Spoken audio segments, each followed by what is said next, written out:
What's up, y'all? Welcome to the Sam the Beard Guy channel. So today we are talking about the Mackie HR824 Mark II speakers. These speakers have been around for a long time. I remember when I was speaker shopping back in 2014, I think. I ended up going with the Yamaha HS8s, but I remember the 824s kind of being in play. I don't think it was the Mark II's at that point, but it was the HR824s, maybe the Mark I's, I would assume. So these things have been around for a while. Maybe it's been this model that's been around for a while. But yeah, these are awesome speakers. I've kind of been just having them set up next to the HS8s, and I've been just going back and forth, A-Bing, and kind of just, you know, having two sets of speakers for the past few weeks, just working on a variety of different projects. These speakers are very different, so let's immediately start talking about them. As always, like, share, comment, sub, everything y'all do to support the channel. Super helpful. These speakers will be linked below. If you decide that you want to get them, use the link below to go get them. Helps me out a little bit. But let's dig into the Mackie. So here's kind of, you know, the speaker. Let's kind of start with the design. Right away, you know, if you end up getting these and you unbox them, you're going to notice right off the bat, these are not small speakers. Each monitor, man, is, I think, 20-30 pounds. Very heavy. It is a big speaker. It's 8.75 inches, 1-inch tweeter with the 8.75 inch woofer. So they're big. You could look at that as just having professional build quality. You know, they're sturdy, they're thick, they're black, no frills, just a clean black speaker. And so, yeah, they are heavy. One of the unique things about these monitors, if we go to kind of the back and look, instead of a traditional base port, Mackie uses this passive radiator kind of design. I mean, it's basically unpowered diaphragm that kind of helps extend the low end without the port noise that you sometimes get with like front or rear ported speakers. That's just what I read. I've only had one studio speaker in my life, which is the HS8, so that's just what it said about these. I actually don't. I mean, I'm assuming it's true because it said it, but I have no way of comparing that to what I've had. But you do get, you know, kind of your XLR, TRS ports. You get some tuning switches, which we're going to talk about in a bit. You know, you can roll off low end, boost, cut highs. Depending on what space you're in, you can, you know, match. You can basically say, hey, how close are these to the walls? And then toggle that on this acoustic space switch, and then it's going to, I think it just dips the lows a certain amount based on how close the speakers are to the walls, which, because they are rear radiating speakers, they do need some breathing room, so you want to get these not super close to the wall. These are probably a little bit closer to the wall than what they would recommend, so I'm using probably one of the more aggressive acoustic space knobs on this speaker. So under the hood, you know, these are bi-amped monitors, which means one amp powers the woofer, the other amp powers the tweeter. You know, frequency response goes all the way down to 37. Obviously it hits 20K, but it goes all the way down to 37 hertz, which is different than what I'm used to in this room because I've had the HS8s and I don't have a subwoofer. Getting all the way down to 37 was new for me in this room. And so there is a little bit of low end extension that I haven't been getting on the HS8s. Now, obviously, if you just had a sub, then that Pro is no longer a Pro. Other than the Pro being, you get a little bit more low extension built into the speaker itself. I will say, in just the research that I've done, having a single speaker that can get down to 37 is really impressive, and a lot of them don't do that. And so if you're looking to stay away from the subs, and you really do want low end, especially if you're in a genre like EDM or, techno or something that's very kick bass heavy, these could be good options if you just don't want a sub. If you're in a room that's kind of small and a subwoofer is just going to overpower the room, then this could be, an obvious like standout feature. And so, yeah, as far as sound quality goes, this is the one thing that, I can talk about, but, you can't hear it. So if there's like a Guitar Center or something where you can go and listen to these. But what I have is the HS8s. I've said that 15 million times. The HS8s to the HR824s, they are drastically different in just tonality. And so, with the Mackies, the low end is kind of the first thing that you notice. It is a little bit of a bigger speaker. It has the deeper frequency range. But everything kind of feels weighty and heavy. So like kick, bass, subs, whatever. There's a little bit more weight in just impact. I guess impact is the word I'd use. But you just feel the bass a little bit more on these speakers. And so, I've been using the HS8s, kind of feeling out the mid-range, and then I'll switch over to the Mackies to see how the low ends feel. And it's a night and day difference.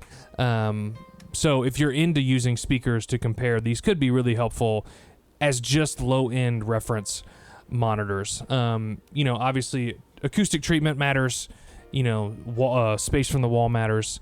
But yeah, the low end is the first thing that really sticks out on this thing, is just because it has so much of it. Mids, they're there, they're accurate, they're clear. I think they're accurate. I don't know, but they're clear. I feel like there's a good sense of separation between everything when I've placed things in a mix. And then the highs, the highs feel a lot smoother to me than what I'm used to on the Yamahas, which would make sense because the Yamahas are, I think a little bit more brittle. But they're definitely smoother. I've read in some places the word people use is sparkle. So like they lack a little bit of sparkle. Which, is helpful maybe because, if things have too much high end or too much brittle or they're too sparkly or whatever, it might mess with your referencing or, I don't know. But yeah, the high end just feels smoother. So when I toggle back and forth between the HS8s and the 824s, I feel very low heavy and very smooth and maybe a little hyped from the Mackies. And then the HS8s, when I switch back to the HS8s, they sound terrible. Which, if you've mixed for long enough, that something sounding terrible as far as like a studio monitor maybe is a good thing. And so it's helpful to have a set of speakers that sound maybe a little bit better in the Mackies, and that things are smoother, the low end is more present, and then switching over to the Yamahas to get more the brittle mid-front representation to help you clean out really what's the most occupied and difficult spot of a mix to dial. Well, some people would say bass is the toughest thing to dial in, but the mid-range is where the most things live typically. And so having a set of speakers that is mid-front, mid-heavy, and then a set of speakers that's bass-heavy and rounder towards the top, it's been helpful to kind of have those to A and B.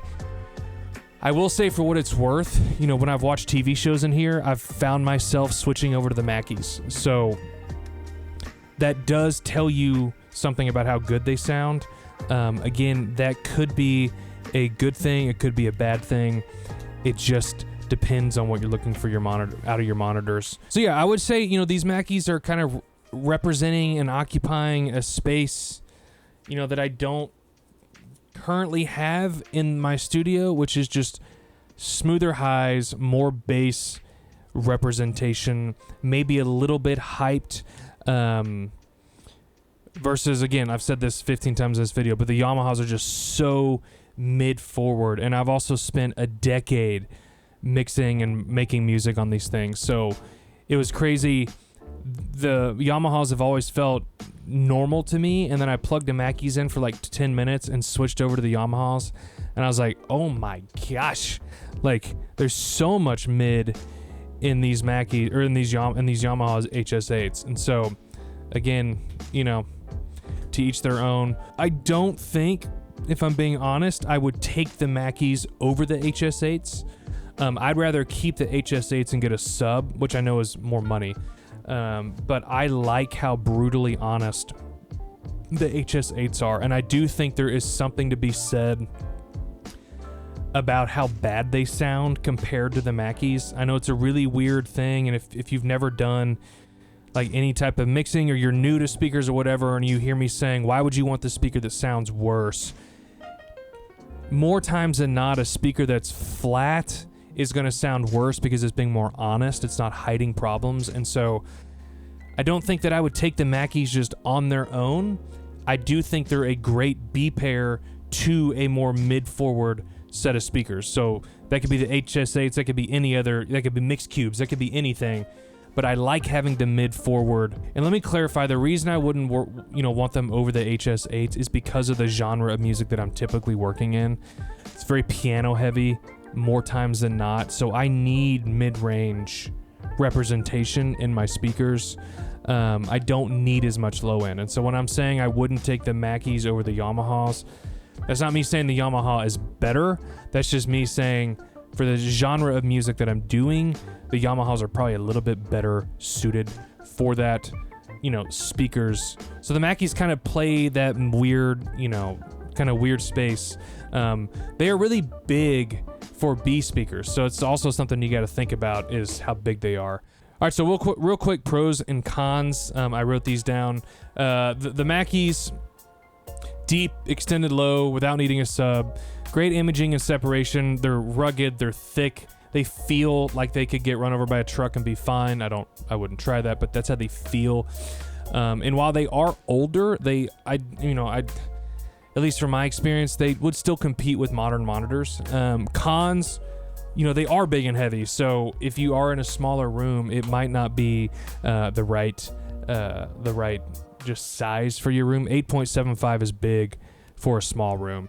Rear radiator means acoustic treatment and placement up against the wall is really important. So if you were shoved into a corner, these aren't going to work. You have to have some, I forget what the actual metrics are, but you need some separation from corners and the wall, which is what happens when you have rear radiator speakers. The highs are smooth, but they're not as sparkly or, airy as, I would probably prefer. But that doesn't mean that that's a bad thing. So, these Mackies, who are they for?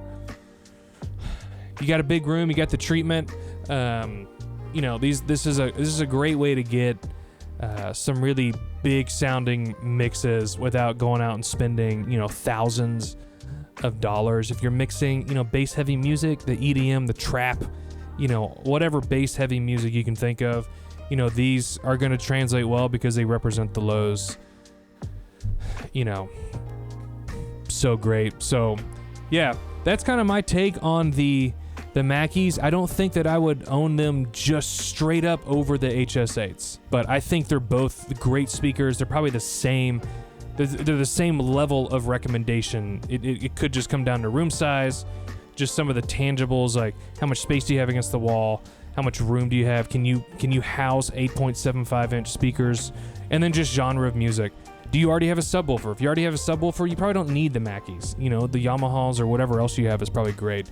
And so that is the Mackie HR824 Mark II's. If you want to buy these, make sure to use the link below because that helps me out. If not, that's great. Thanks for watching as always, and I'll see you later.